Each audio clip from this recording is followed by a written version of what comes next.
fampananaran-dalàna na taxi moto no laniana amboletra indray tsy tompona andraikitra amin'io izahay ho kosa ny mpanolontsaina dimy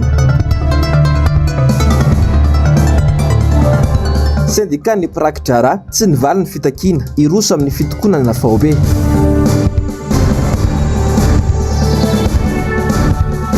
cybercriminalité miasa mafy rehefa olona manohana ho an'ny fitondrana.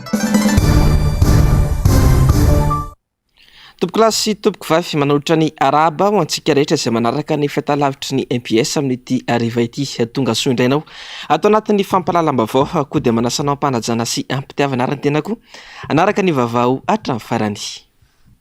Nafapana indray ny teo anivon'ny commune Antananarivo renivohitra tamin'ity androany ity tsy nandray anjara tamin'ny fifidianana sy ny fandaniana ireo tolo-dalàna naroso teo anivon'ny filan-kevitry ny tanàna sy ny mpanolontsaina Tim sy ny mpanolontsaina Clémence Ranirina. Anisan'izany ny mikasika ny taxi moto izay efa tsy lany indroa teo anivon'ny filan-kevitry ny tanàna ka mbola naverina nodiniana sy nolaniana izany tamin'ity androany ity. Javandre Maefa nanapa-kevitra ny voaka ny trano fivoriana ary tsy nandray anjara tamin'ny fifidianana amboletra izay natao androany teo anivon'ny filan-kevitry ny tanàna ny mpanolontsain'ny tanàna avy amin'ny antoko Tim sy ny mpanolontsain'ny tanàna Clémence Ranirina fa nivaivana sy fanaovana tsinotsinona nay mpanolontsaina ny zava-misy ho izy ireo. Naverina nampidirina fa ny telony atao anatin'ny lahadinika indray mantsy ny momba ny resaka taxi moto izay efa tsy lany indroa teo anivon'ny filan-kevitry ny tanàna. Dia hoy izahay hoe izahay tsy zazakely fa olona tompony andraikitra hitantana ny tanàna hianara-maso ny asa rehetrarehetra mety amin'ny tanàna ka izay rehefa miteny hoe tsia dia tsia ny dikan'izay fa tsy rapitsy hoe averina antaniana hoe tena tsia tsara ve inona ny tianareo tenenina raha miteny ianareo hoe tsia. Ny mpanatanteraka dia nitondra fanazavana taminay hoe tsy miremettre en cause ny fanapa-kevitra ny raisinareo zahay fa kosa ozy izy mahatsiaro mahita fahasahiranana amin'ny fampiarana n'ilay délibération ny raisinareo satria misy ny vide juridique izany hoe tsy misy lalàna zany hoentina manasazy zany raha toka lavina le zavatra dia mifantaniana mipetraka dia hoy hoe raha izany ny olana dia ilay vide juridique ny tokony vana misy commission na transport ange ao hoe afaka mamolavola tolo-dalàna ny amin'ny ahoana ny anasaziana ny tsy fanarahan-dalàna fa maninona no ilay fanapa-kevitra efa niteneninay tsia no atao remise en cause iverenana tenenina indray androany lazaina hoe andao averin'olaniana indray tsy mandray anjara amin'izany tompoko ny mpanolontsaina Tim izay hitanareo mijoro eto miaraka amin'ny mpanolontsaina Clémence Ranirina izay mitovy fijery aminay. Tompona antoka tanteraka ary tompona andraikitra feno amin'izao fanitsakitsahana ny asa ny mpanolontsaina izao ireo izay rehetra ao ambadika sy mandany tolo-dalàna momba ny fanomezan-dalana ny taxi moto io ho ihany ny fanazavana. Ohatrany hoe zareo zany tia fantatra hoe qu'est-ce que nous entendons par non approbation hoe inona hony ny tianay mpanolontsaina ho resahana tamin'ilay hoe non approbation izay noraisinay tamin'ny volana aogositra farany teo zany vao tamin'ny telopolo andro latsaka kely zay zany le fanontaniana ka raha ohatra ka hoe inona no valiteny asetrinay amin'izany hoe inona que veut nous dire le mot non approbation dia le fandefasana taxi moto ve zany mivalina rahalany ao le izy hafahafa zany ve no ataontsika hoe fomba na hoe hevitra hitantanana an'le tanàna dia hoy izay hoe malahelo an'Antananarivo mafy zahay amin'izao zavatra mitranga izao satria lasa nididiko fe lehibe sy ny fijerenana izay mahasoa olombitsy no jerena fa tsy tena mijery ny tena mahasoa ny vahoaka an'Antananarivo ray manontolo. Minitra vitsy taorian'ny voany reto mpanolontsain'ny tanàna avy amin'ny antoko Tim ireto dia tazana ny voaka ny trano fivoriana ihany koa ny mpanolontsain'ny tanàna avy amin'ny komba. Fietsika izay nagaga ny maro satria anisan'ny ady mafy ny ampandaniana io tolo-dalàna momba ny taxi moto io izy ireo. Nambaran'izy ireo fa lafin-javatra maro no tsy mazava rehefa tena nandeha ny fifidianana ka nahatonga azy ireo nivoaka ny efitrano tahaka izao ihany koa. Tena tsemboka mihitsy tena tsemboka mihitsy tsy araka mihitsy hoe ahoana raha zany ny tena fandehan'ity raha ty ny document namenanay dia hoe inona ny dikan'le hoe non approbation dia ny fanontaniana apetraka aoriana ny 2 andro nydinihana tena zavatra hafa mihitsy. Zahay dia pro taxi moto tena pro taxi moto fa raha nara-dalàna ny tanjona dia manara-dalàna hatramin'ny voaloha fa tsy hoe inona ny dikan'ny non ny fanontaniana dia hoe hiverina amin'le non ve tsika tsy mahazo aina mihitsy zany le fomba fonao politika eto Madagasikara zany tsy azoko mihitsy fa de zareo zany tompona andraikitra aloha fa ty za ty atsaivina ny fahenina amby roapolo ny volana agosta araiky amby roapolo sy roa arivo no nodiniana voalohany teo anivony ny filan-kevitry ny tanàna io ladinika momba ny taxi moto io notsopahan'ireo mpanolotsain'ny tanàna maro anisa izany ka naverina nodiniana fanondroany indray ny 30 agosta 2024 lasa teo mbola tsy lany teo anivony filan-kevitry ny tanàna ihany izany ary izao naverina nodiniana fa ny telo ny tao anatin'ny ladinika izao indray raha ny loharambavao ny ariva teo dia nolanin'ireo mpanolotsain'ny tanàna sisa tavela tao anaty efitrano ivolavolan-dalana momba ny fampidirana ny taxi moto isehatra amin'ny fitateram-bahoaka io ankilany milaza ny tondra ndaray ny anivon'ny tribonaly ny mpanolotsain'ny tanàna avy amin'ny antoko-timo sy ny mpanolotsain'ny tanàna Clémence Rary ny rina afa vao antso tena amin'ny cybercriminalité anosy androany ny mpamakafaka politika Maherland Tomanandafy no niresaka famoahana vaovao atao anaty tambajotra tserasera Facebook afantatra fa teratany vahiny iray no nitory azy ka natonga azy ho voatana amponja vonjomaika any Antanimora. Jessica Miray Tahirinena. Teratany vahiny iray antsoina hoe Olivier Blancage no nambarany Maherland Tomanandafy tamin'ny Facebook fa mpivarotra sy mpamatsy bala amin'ny dahalo any ambanivohitra ary miaramila ao amin'ny fiadidinan'ny Repoblika no manatitra azy amin'ny dahalo. Nitory azy tetỳ amin'ny cybercriminalité ilay teratany vahiny alarobia teo. Ny tena olana amin'le izy dia hitany tamin'nisy nandeha nitory tao zany dia za tonga dia nandalo hoe misy fetsona aloha tonga dia ho an'izao zao dia rehefa nakatia dia nifankahita tao zay dia nanao menace de mort izy ka avy tamin'izay dia hoe quitte à donner ces infos tu vas voir tu vas cracher j'ai les moyens de te faire cracher dia nanao menace de mort koa izy ka za koa hitory amin'io zavatra io satria tsy ololopona le manao menace de mort zany fa olo efa sehatra tamin'ny oasy io aman-taonany manana ny réseauany izy ka mila mitandrina koa ho anelan'elan'izay dia ao anatin'izany io zany dia efa teny enquête fa nahigadra ary dia tsy ho afokako ny sorsako za tsy hamoaka sorsa mihitsy satria le olona zay namoaka an'le staty koa matahotra ny aina izy. Nanatrika ny fampiatsoana azy araka izany Maherland Tomanandafy androany maraina. Nanamafy ny tenany fa manana profo izy tamin'ny zavatra navoakany. Izy nge ny atombohan'ny zavatra zao misy olona misy vahoaka be dia be mitarainy nisy hitanareo ry ny taratasy nalefa nipoitra tamin'ny télé sy navoakako reny le hoe mitaraina hoe miara-miasa amin'ny dahalo ny député dia nisy olona amanjatony nanao pétition tsy izy ireo olona reo fa ny conseil municipal ny mairie izay misy any amin'ny faritra Antsalova rehetrarehetra dia tsy maintsy raisina moa zany le dossier. Hatramin'ny fotoana nandroatanay ity vaovao ity tokony tamin'ny 5 sasany ariva teo fantatra fa voatazona vonjy-maika eny Antanimora Maherland Tomanandafy. Hatreto hita ho miasa be ny cybercriminalité eto Madagasikara rehefa olona manohitoina ny fitondrana sy mahasamanakena ny fitondrana ny misy manenjika. Tsy hita taratra akory ny fitoriana raha avy amin'ny mpanohitra na avy amin'ny tsy mitovy hevitra.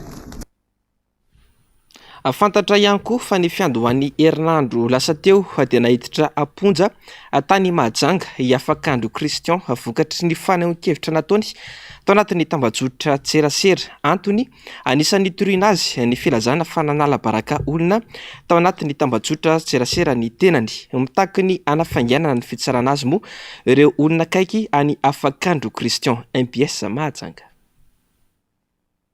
Nahiditra amponja vonjy-maika tamin'ny fiandohan'ity herinandro ity afakandro Christian le mpandrara eto Mahajanga sady mpitondra ny fikambanana anjara rahaté na ny ACRT. Araka ny voalaza ireo olona akaiky azy dia nanambaraka ao anatin'ny tambajotra serasera Facebook no antony tozomana azy any amponja. Araka ny vaovao nazonay zany fa hoe resaka diffamation publique sur Facebook zany no motif ny samborana azy. Fanampanasavana ireo tolo akaiky azy rehetra ihany. Tsy voa izao izy no matetika miakatra mpitandro filaminana tahaka izao manao fanadihadiana fa matetika ary teo no nafantarana fa fantatr'izy ireo ihany koa ny olona nitory ary misy ambadika politika. Dia taty aoriana zany fantany foana zany izy le mpitory de rehefa nifantany zany le mpitory de niezaka izy nanadiady de tatorina zany nisy profo zany azonay tsara fa hoe misy ambadika politika zany le zavatra.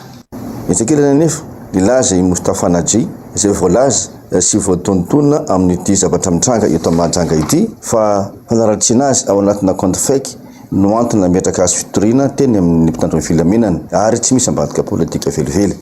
Nanantona manam-pahefana mandeha taraina amin'ireo fanalambaraka sy famorona vovotsy marina sy ao anatin'ny tambazotra Facebook ataon'ny compte Repgem Baba ary zanak'ondry. Zao ny tory nanao plainte contre X contre ireo compte fake reo. Ka tadorina zany nivoaka misy fanadiadina avy amin'ny tany filaminana, misy koa ma investigation natao ka tratra reo contre reo ary oka zava tsara fa tsisy ambadika politika zany io. Tena amin'izay tokoa ve zany no nanampidirana ty mpanao vovo eto Mahajanga ity enaponja pitaraina tokoa mantsy reto pombazy fa tsy manaiky ny zavatra mitranga izao ary tokony afanganana aingana ny fitsarana azy.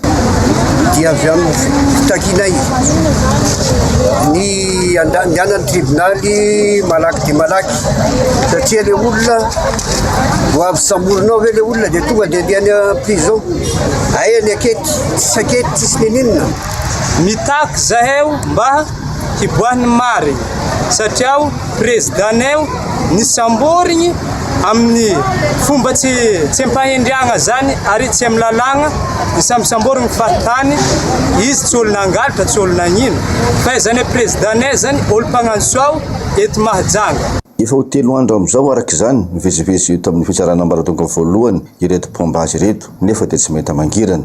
Samy manara-maso akaiky an'ity raharaha eto Mahajanga ity araka izany mivoaka amin'ny Mahajanga ary ny tantara mbola hitoy. Fahanomboka rahampitso ny fitetezana isa-tokantrano ireo mpifidy atao anaty lisy mpifidianana vaovao izay tafiditra indrindra ao anatin'ny refonte na ilaintsona hoe fanavoazana manontolo ny lisitry ny mpifidy mampiteraka ayay eny anivon'ny fokotany anefa ny asan'ireo mpanao fanadihadiana na ilaintsona hoe agent recenseur karamainy ny seny Ravirazafa Mahenina Manorandre Malala. Marobe ny lesika nambarany ity lehibe na fokotany ity mahakasika ny asan'ireo agent recenseur mpanao fanadihadiana eny anivon'ny fiarahamonina izay anangona olona feno taona. Mahatsiaro voailika ihany koa ireo se fokotany ao anatin'ny fanaovana an'ireo fonte kanefa nisy olon-kafa afaka ampiasaina na mora kokoa ny asa. Izay angehatreto ny olona ao anatin'ny tokantrano iray dia fantatra hoe 5, 4, 2, ray ny olona feno taona ao anatin'ny tokantrano io fa ny olona vany kosa tsy afantatra ary raha ohatra ka sendra tsy ao le olona zany amin'izay fotoan'izay fa misy toerana le mbola hiverenana izay zany hatreto ohatra ny mampalahelo any fa na ny karama na ny zavatra mba azonay ny tombontsoa azonay se fokotany dia tsy misy intsony fa lasa gida zany zay amin'izao fotoan'izao. Za zany tena miteny mihitsy fa na ny AIE eo amin'ny fokotany izay niarany asa taminay nge tsy mahafantatra andreo ny zavatra mampagaga manko hatreto dia raha ohatra ve zany ka tsy ao anatin'ny lisitra le olona dia hosoratana zay efa mametraka an'izy hipetaka eny amin'ny tableau eny zao fa ny olona zay mpanofatra any ka tsy ara-dalàna dia aoka izy hiala mety ho tafiditra hatramin'ny tsy ampitaona ane satria ny antony anankiray dia tsy ho fantatra le olona ampitaona ve sa tsy ampitaona inona ary zany no jereny ao anatin'ny zavatra io fa dia atao fotsiny mola izy zany. Tafiditra ao anatin'ny fiomanana ny fifidianana ho avy ihany koa ny fanamboarana kopia indrindra ho an'ireo efa feno taona na mihoatra ka tokony hirakitra anaty lisitry ny mpifidy. Ho an'ny commune Tosy saika efa manana kopia ny ankamaroan'ny olona ireo avy amina faritra hafa nefa no tonga mangataka izy ihany eny anivon'ny commune izay lasa olana hafa indray. Efa betsaka ary efa ambony zany ny tany manana kopia raha eto anivon'ny commune Tosy raha misy dia misy angambany mety hoe raha isan-jato sisa mety hoe ka zany ara mety hoe ka exceptionnel ireo ray isan-jato ireo tsy ponina eto anivon'ny commune Tosy tsony fa vahiny tonga avy lavitra tonga mitady asa aty dia taraiky aty indraindray kamo izy andeha hiverina hitadiny kopiany any fa sarotra be ny fanadihadiana mahakasika an'izy ireny hoe tsy manana kopia marina ve ty olona ity fa noho ny alavitana dia miresaka any anatin'ny sehatra maro ihany izy amin'ny hoe fananana na tsy fananana kopia. Ankoatra ilay logiciel sigle izay mamiteraka savorivory ankehitriny, tsy mahatokony fisian'ireo agent recenseur mpanao fanadihadiana ny fotony ihany koa ny ankamaroan'ny olona sy ireo mpanao politika. Araka ny vaovao voray eto am-pelantanana amin'izao ora itenenana izao, vaovao avy any Fianaratsoa izany dia fantatra afa tsy mbola tonga any Fianaratsoa ny tablety izay entina anatanterahana izay fanisana ny mpifidy ao anatin'ny tafiditra indrindra moa izany ao anatin'ny refonte ny lisy mpifidianana izay, izany hoe hatramin'izao ora itenenana izao izany tsy mbola voaray any Fianaratsoa izay tablety izay. Fantatra ihany koa moa izany fa dia raha tokony izy dia karamaina isan'andro ireo agent recenseur na ireo olona manisa ny mpifidy mitety tokantrano ireo, kanefa dia lasa niova izany araka ny loharambavao maro-pototra hatrany, lasa karamaina isam-bolana izany araka ny asa vitany ireo agent recenseur ireo araka ny vaovao avy any Fianaratsoa mampivelona ny aiainy maro izany vaovao maro isan-karazany izany, ka dia hoarahintsika rahampitso ny toy izay vaovao izay. Fakofava kosa nefa ny rehetra ankehitriny fa tsy misy raha mandeha amin'ny lohan'ny intsony eto amintsika amin'izao fotoana izao. Vokatry ny gabraraka sy ny tsy fahombiazam-pitantanana avokoa izany rehetra izany. Teboka maro no nivoatra atao anatin'ny fandarana miara-manonja nentina nanamarinana izany. Mamitina izany Ando Miaratiana sy Mateo Prince. Mihoatra ny tokony ho izy ny zavatra ampizakaina ny malagasy ankehitriny. Voasoso tanteraka ny maha-olona tsy mipetraka amin'ny toerana sahazy intsony fa atao izay anam-potehana azy. Ny mpitondra fanjakana itsankilany migalabona, milalokalika ao ambanin'ny kolokolo sy ny gabraraka ka ny malagasy tsy mandady arina hatrany no mibaby ny vokatra izany. Efa mananika ny 1.5 miliara ariary mahery ny fanodikodiana-mbola mpanjakana izay voatsiriky ny GE tato anatin'ny 7 volana monja, kanefa toa mangingeneny fotsiny izany ankoatra ireo raha maloto mahavoasaringitra olo-mpanjakana maro. Mila mandiny tena ny mpitondra mahalonjany fa tsy ny malagasy efa mitrongo voaomana no atao azalambo sy zazina isaky ny metsika. Ny détournement misy tahaka izao fa tsy sika eto ihany. Firy détournement zay ranga? Ny écran plat, ny panier garni, ny bonbon society, ny volamena maro isan-karazany, SMMC, ny SMMC, ny bois de rose, izy menakavy ihany matoa misy reny volamena sy ny vatosoa maro isan-karazany sy détournement maro isan-karazany reny sy ny vahoaka madinika no afaka fitan'izany.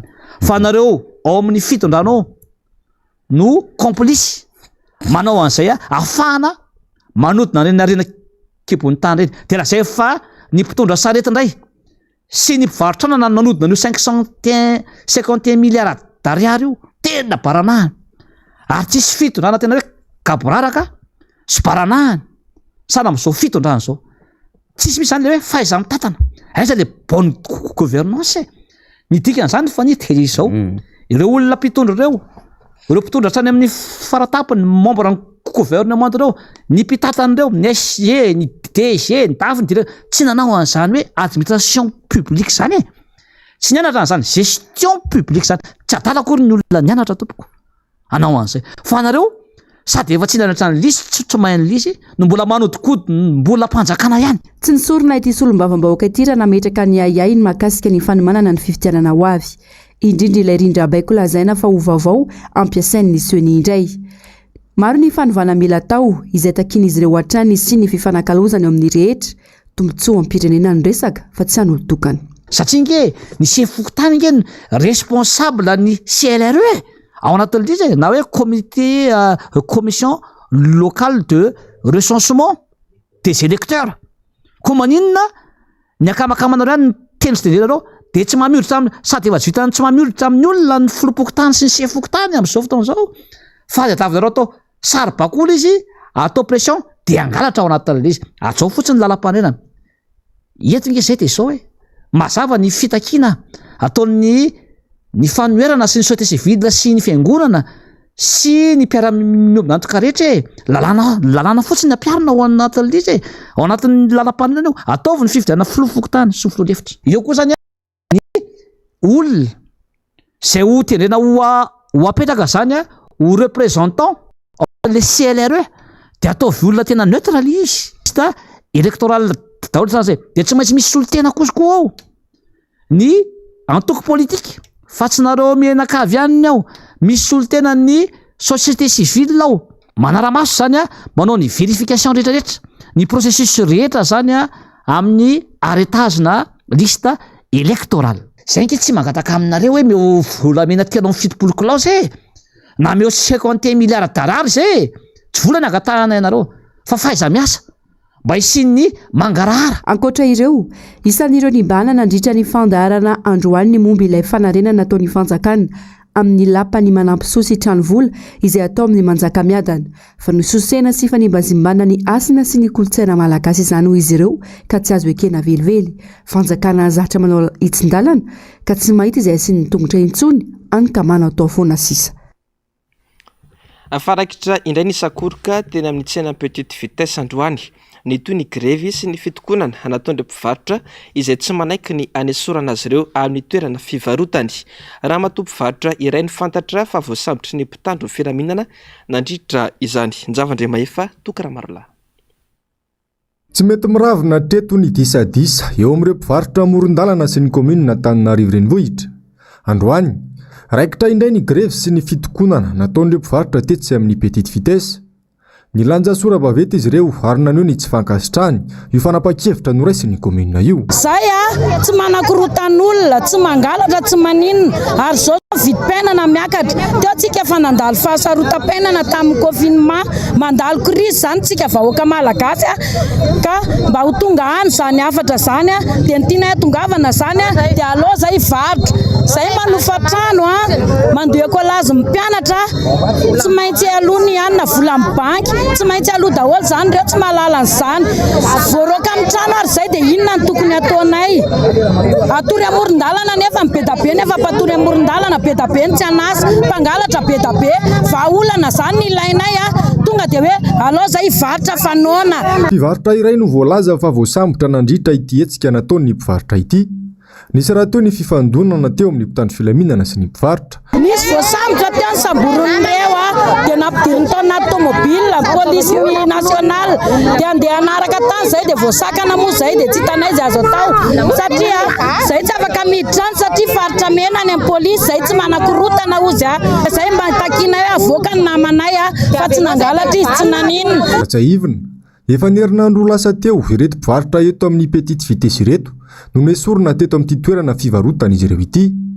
Efa nisy ny hetsika nataon'izy ireo fa mikasika izany ary efa nisy ihany koa ny fifampiresahana teo amin'izy ireo sy ny tompon'andraikitra eo anivon'ny komina Antananarivo renivohitra saingy tsy nahita ambokany izany mandrakandroany ka nahatonga azy ireo nanao ity hetsika fanairana ity indray.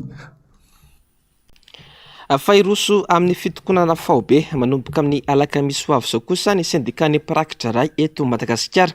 Fanapahan-kevitra noraisina nandritra ny fivoriam-be tsy ara-potoana no tanterahan'izy ireo androany.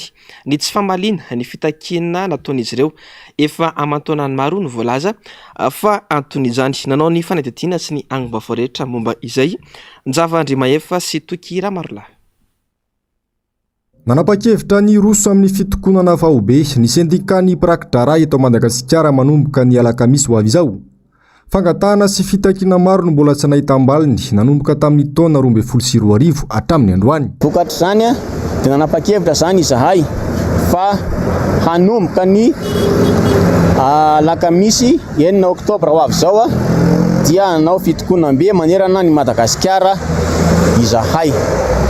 Eran'ny Madagasikara mihitsy zany no tsy asa ny prakitra ra-pitsarana ary ambarana eto fa tsy hisy na service minimum mara amin'izay fotoana zay fa tena hoe mba tahaka ny nanaovana tsinotsinona anay no mba atsapanay koa hoe ataonay mahatsapa ny mpampiasanay zany hoe tena ilaina izahay ary tena misy izany asan'ny prakitra raha zany ety anivon'ny fitsarana. Akoatra ireo fitakiana marobe izay tsy nahita ambaliny mandrakandroany marobe ihany koa ny fandrahonana sy ny endrika fanaovana tsinotsinona anay prakitra ra ho ihany ny fanazavana ka tsy azo ekena velively izany.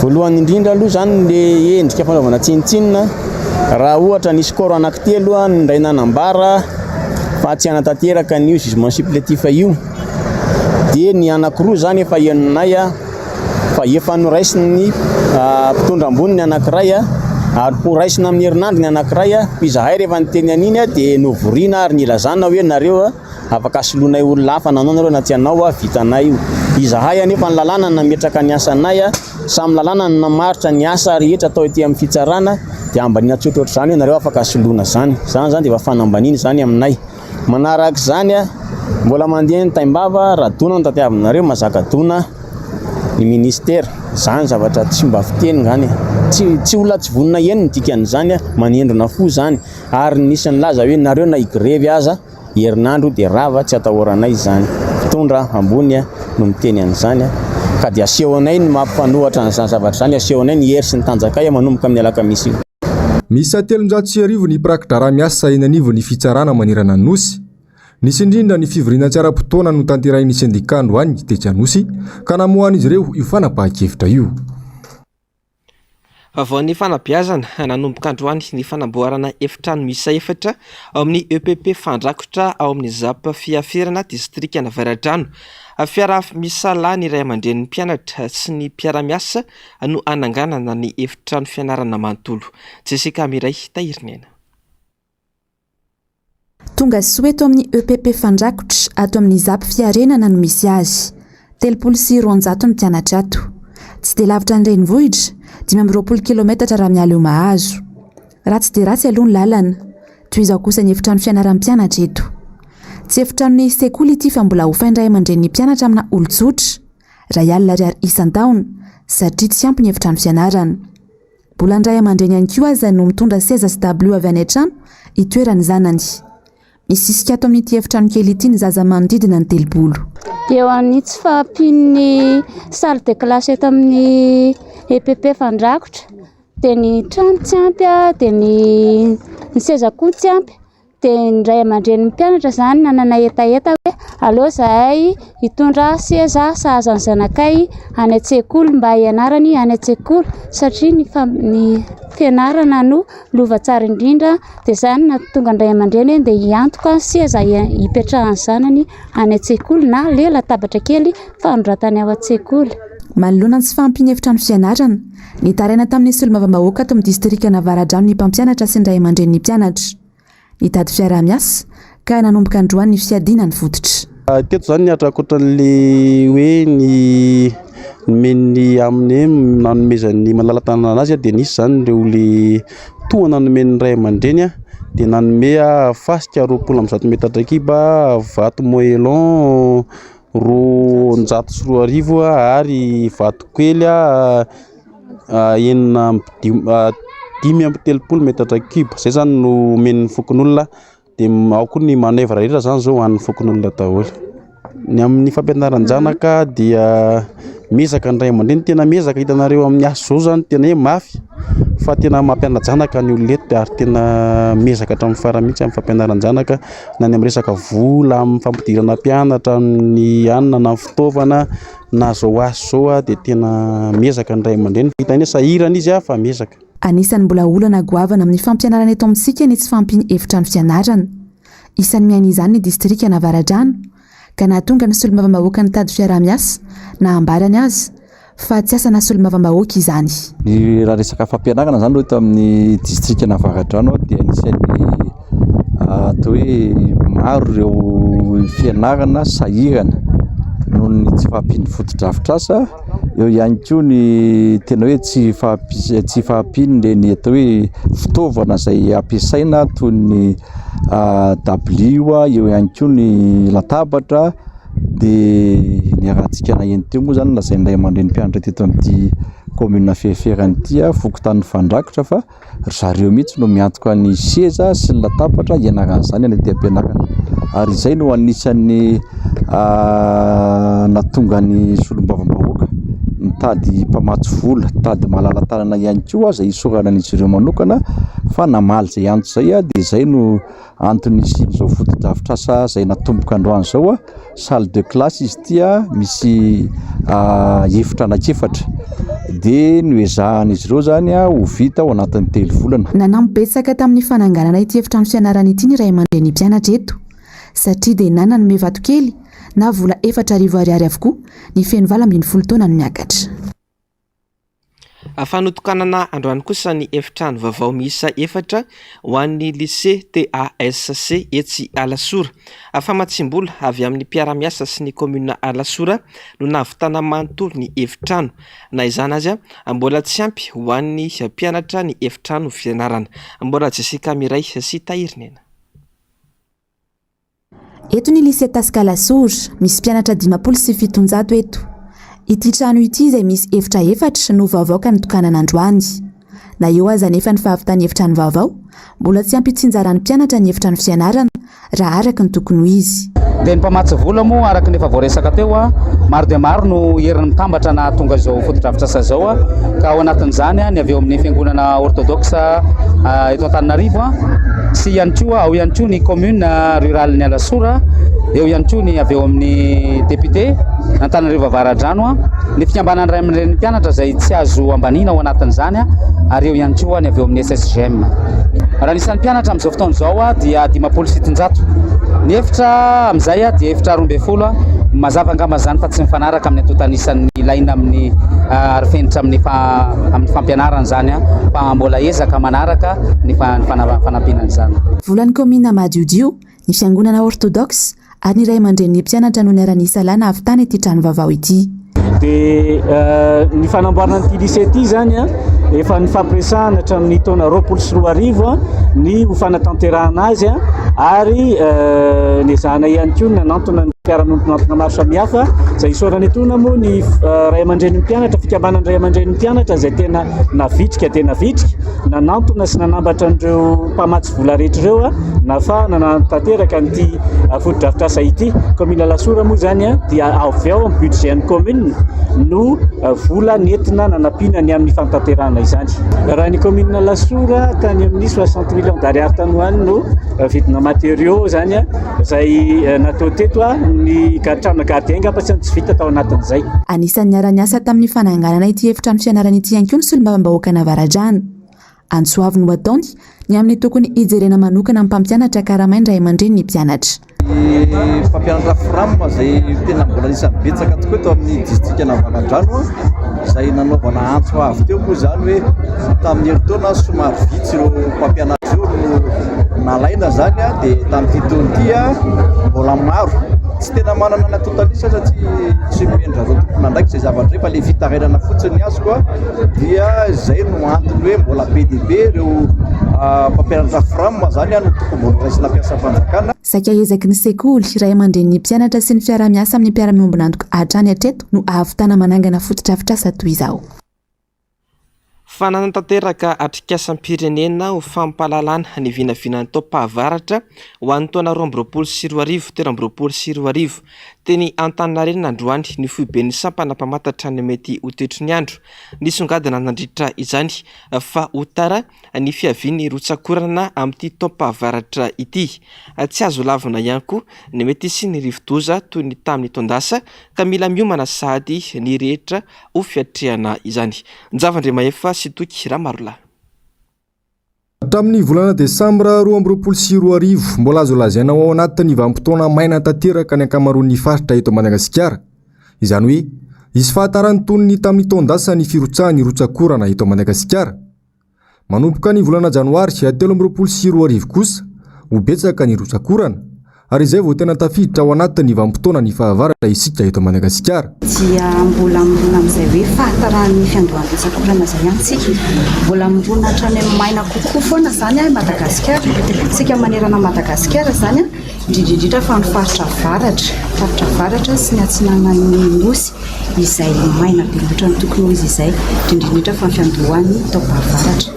Fa ny aty amin'ny aty fahavaratra zany mahazo misitraka kely ihany aloha ny any amin'izay faritra izay sy ny mila ny andrefana fa ny afovoantany aloha mbola azo lazaina ihany mbola manodidina na maina kokoa tokony izy izay tany rotsakorana izay.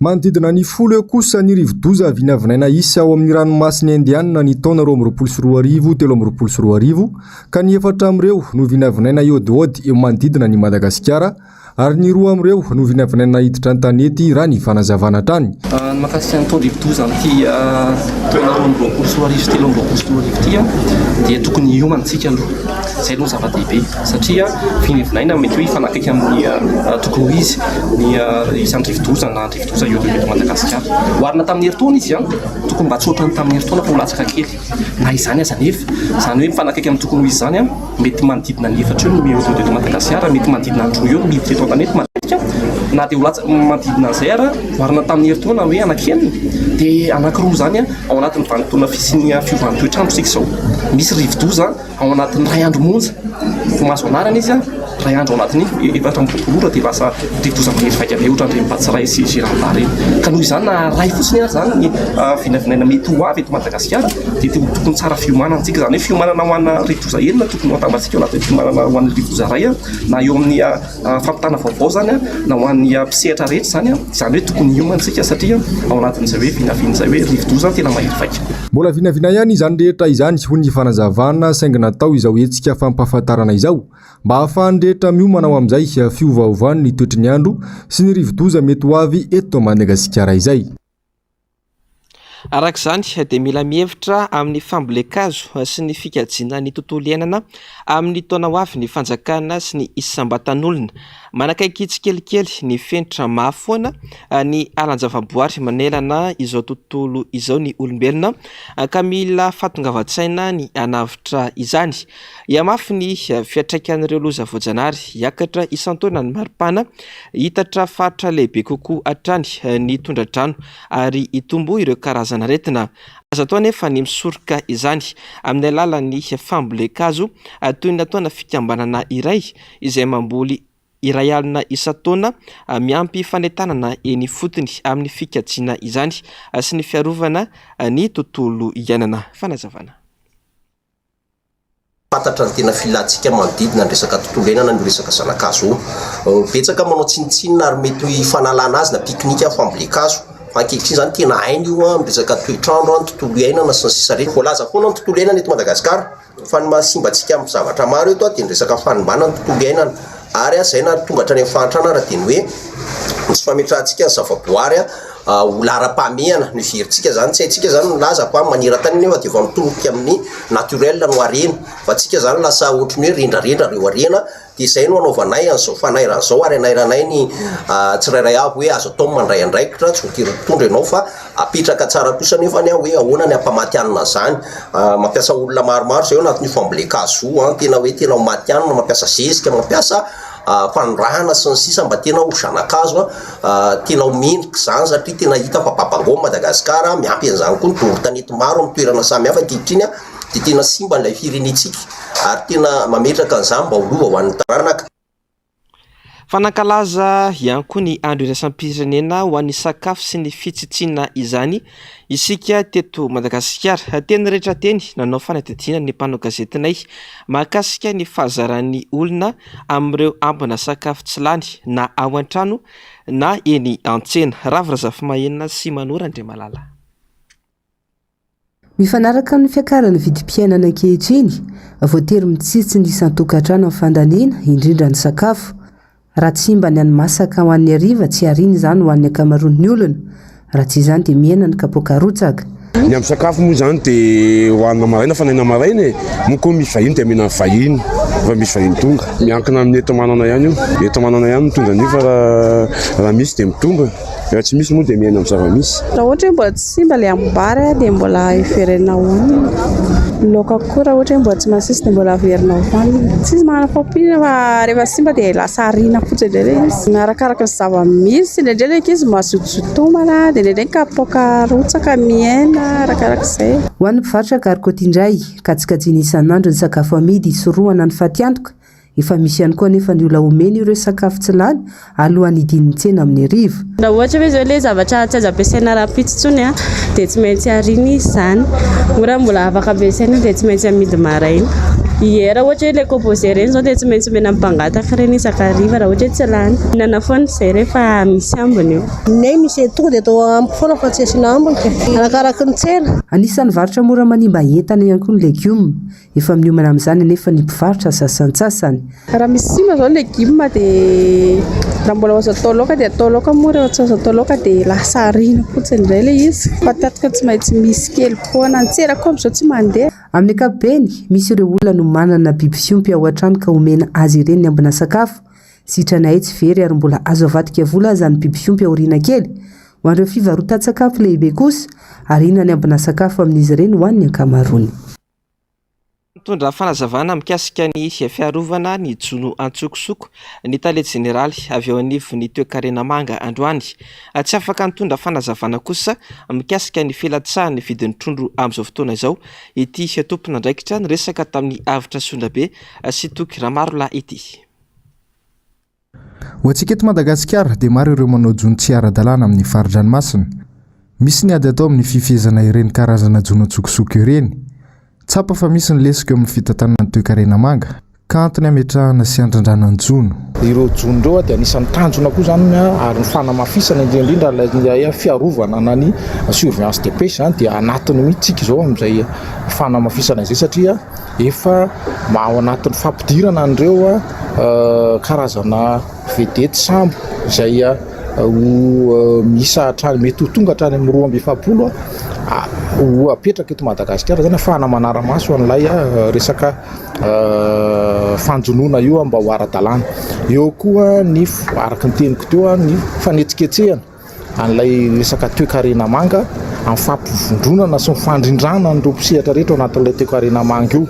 Dia efa nametraka tsika zao an'ilay antsoina hoe cluster économie bleue izay mandrindra zany andreo secteur nareo sehatra rehetra izay ao anatin'izany. Dia eo koa ny fanetsiketsehana ny resaka chaîne de valeur na ilay rojo-piariana dia anisan'ny tanjon'ny ministera koa manetsiketsika an'izay araka ny teneniko teo tamin'ny fametrahana andreo unité de foi fametrahana andreo engare de marché dia anisan'ny zava-dehibe koa ny fanatsarana ny fifanarahana amin'ny jonona ilay atao hoe fanatsarana ny accord de pêche zany anisan'ny tanjona lehibe izay apetraky ny ministera. Raha nanontaniana mikasika ny fihiban'ny vidina trondro tao amin'izao fotoana izao ity tompona andraikitra ity dia nilaza fa tsy afaka mamaly ny mikasika ny fanjonoana sy ny resaka manodidina izany. 700 hatramin'ny 500 ariary anefa ny vidin'ny 1 kilao raha toka 200 ariary raha maka amin'ny tonne. Raha ny fanazavana an'io ity talety teo anivon'ny toe-karena manga ity hatrany anefa dia isan'ny tokony hanampiana ny malagasy no katsaina. Androany fa 30 septambra no andro iraisam-pirenena ho an'ny ranomasina na ny journée mondiale de la mer. Tanjona napetraka ao anatin'izany ny fifehezana ny piraterie na ny fidirana tsokosoko eny an-dranomasina. Maro ny fitakiana nataon'ny firaisamonim-pirenena mikasika ny fitrandrana ny arena kibon'ny tany eto amintsika. Nisy araka izany ny famelabelarana ny drafitra stratéjika nataon'izy ireo tetsy Antaninarenina ho an'ny androany. Mbola hiavitra Sondrabe sy Toky Ramarola hatrany. Hatramin'izao dia ny vahiny mbola mivalapatra amin'ny fitrandrana ny arena kibon'ny tany ho an'ny eto Madagasikara. Ambany koa ny fitrandrana ka lasa mihotrika fotsiny ny arena kibon'ny tany fa tsy misy fiantraikana any amin'ny aty vilany malagasy araka ny fanadihadin'ny ITIE. Ny politika ny arena kibon'ny tany mihitsy no mila jerena hoy ny avy eo anivon'ny firaisamonim-pirenena vao mikitika ny lalàna amin'ny fehizany. Mila apetraka ny vina mba tsy hamotika ny tontolo iainana ny vahoaka sy ny manodidina rehetra amin'ny atin'ny fitrandrana. Rahantsika malala fa mbola ambany ny ataoko hoe fandraisana anjara ny sehatra ny arena kibon'ny tany. Eo koa ny ataontsika hoe misy fijery mifanohitra koa zany amin'ity sehatra ny arena kibon'ny tany. Ao ny manao hoe ampitombo ireo voala velaran-tany ho an'ny valan-javaboary. Eo koa nefa manome fanomezan-dalana hitrandraka ny arena kibon'ny tany. Eo koa nefa misy koa misehatra nasionaly dia izay misy an'ireo trafika maro izay toy ny tafika andrefantanàna iarahantsika malala tokony mafimafy bebe kokoa zany ny ezaka atao mahakasika an'izay. Eo koa ny fanamafisana trano ny fandraisana anjara amin'ireo fandrafetana ireo drafitra hanatsarana ny sehatra ny arena kibon'ny tany. Ao re lalàna, le politika misy eto amin'ny tany sy ny fanjakana. Ankilan'izay dia takian'ny firaisamonim-pirenena ny ampiakarana ny tamberim-bidy amin'ny fanondranana mba ho tafiakatra hatramin'ny 900 raha mbola 400 izany hatramin'izao. Tsy mipaka any amin'ny tombotsoan'ny vahoaka malagasy indrindra fa ireo any akaikarina fa manodidina ny 700 ny hetra maro isan-karazany makany amin'ny fanjakana foibe raha toka 300 fotsiny no miverina ny fotony. Dia ao anatin'izany vidina zany le hoe mba hitondra vokatsoa tombotsoa mivaingana ho an'ny vahoaka malagasy ny sehatra ny fitrandrahana ny arenan-kibon'ny tany eto Madagasikara. Zay mahatonga an'ilay tanjona hoe tokony mipetraka foana ny mahatsara tantana ny sehatra ny arenan-kibon'ny tany. Etran-kapobeny amin'ny sehatra ny arenan-kibon'ny tany hita tokoa fa miverina ty amin'ny sehatra nasionaly. 7 isan-jato raha ny fanadihadiana izay natao. Ny 3 isan-jato ihany miverina ny amin'ny sehatra any ifotony. Ino atao hoe impôt locaux 30% dia ny impôt d'état 70%. Zay zany zavatra hita tokony atsimbadika zany zay zavatra zay mba ahafahantsika mety mahazo vokatra. Nisy androany ny fanolorana sy ny famelabelarana ny drafitra stratégique nataony avy eo anivon'ny OSCE na Organisation de la Société Civile sur les Industries Extractives ho an'ny taona 2022 na ahafahana ny eny sy ny fanakalo hevitra tamin'ireo mpanatrika ihany koa ny fotoana. Fa natao tsy Antaninarenina ihany koa ny fihaonana sy ny fifanakalozana teo amin'ny ministera sy ny fiarahamonim-pirenena M6 tatao androany antony fihaonana ny fiarahamandinika ny tetibola ho amin'ny taona ho avy. Avitra Sondrabe sy Toky Ramarla. Akatoko ny fananganana ny tetibola iasana ny taona 2022 ankehitriny ireo ministera. Niroso tamin'ny fampivoriana ahafahana mamolavola izany mba hisian'ny fiatraikan'ny fiaino any amin'ny sosialim-bahoaka ny avy eo anivon'ny fiarahamonim-pirenena M6 tatao.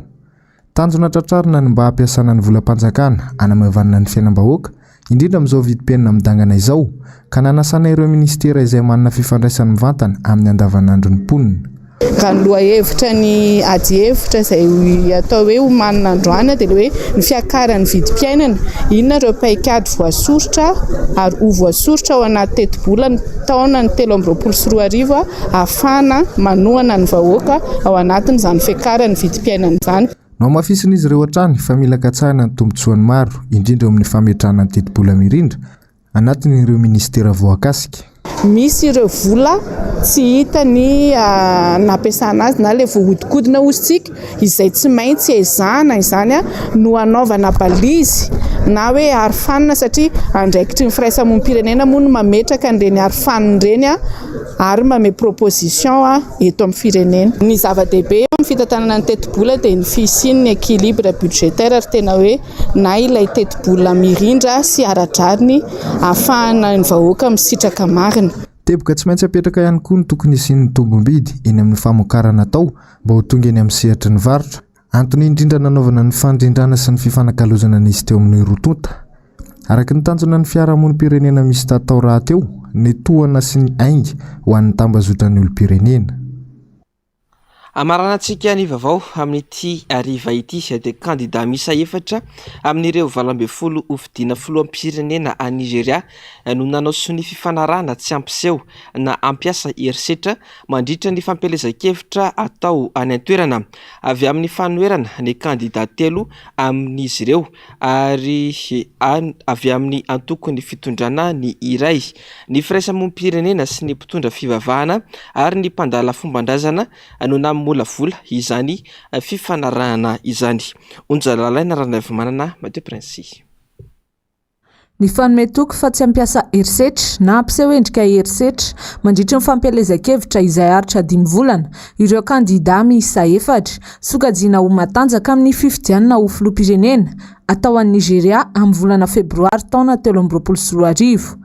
Anisan'ireo firenena ahitana trangana herisetra sy fifamonoana vokatry ny fifidianana ity firenena afrikana ity. Olona misy 700 no namony ainy vokatry ny herisetra taorian'ny fifidianana tamin'ny taona 2022. Ialana sy soroana izay herisetra vokatry ny fifidianana izay dia nisy ny fifanaova-tsony fifanarahana momba ny fandriam-pahalemana teo amin'ireo kandida 4. Ny avy amin'ny firaisamonim-pirenena ary ny mpitondra fivavahana sy ny mpandala ny fomban-drazana no namolavola ity fifanarahana ity. Nanamafy ny filohan'ny voamerana fifidianana any amin'ity firenena ity fa tsy ampy ny fanaovana sony fotsiny fa ny fanarahana sy ny fanajana izay no soniavina ny tena zava-dehibe. Samy nanao sony ity fifanarahana ity ny avy amin'ny kandida ny antoko demokrata ny vahoaka Atiku Abubakar, ny avy amin'ny antoko travailliste Peter Obi ary ny avy amin'ny antoko vahoaka nigeriana vaovao. Ireto farany izay samy avy amin'ny antoko ny mpanohitra avokoa. Ankoatra azy ireo, tena nanao sony ity fifanarahana ity ihany koa ny avy amin'ny antokony fitondrana. Misy 70 ireo kandida ho fidiana filoham-pirenena nigeriana mandritra ity fifidianana tao amin'ny volana febroary taona 2024 ity, ka vehivavy ny iray amin'izy ireo. Efa nisokatra tamin'ny fomba ofisialy tamin'ny alarobia lasa teo moa ny fampelezan-kevitra ny antoerana. Mialohan'ny isarahantsika dia ampahafantarika ianao fa ny fandarana ahona marina raha ny fandarana Global News izay no arahinao aorian'izao fotoana ny fampalalam-baovao izao. Aorian'izay fandarana anankiroa izay kosa no anarahinao ny andian-tantara mitondra lohateny hoe Hegli ary ny horonan-tsary indray ampiseho arahinao aorian'izay rehetra izay dia mitondra lohateny hoe Office Invasion. Ny sampana fampalalam-baovao dia misotranao nanaraka ny vaovao hatramin'ny farany ary mametraka ny veloma mandra-pitafa aminao amin'ny rampitso indray tompoko lahy sy tompoko vavy. Veloma tompoko.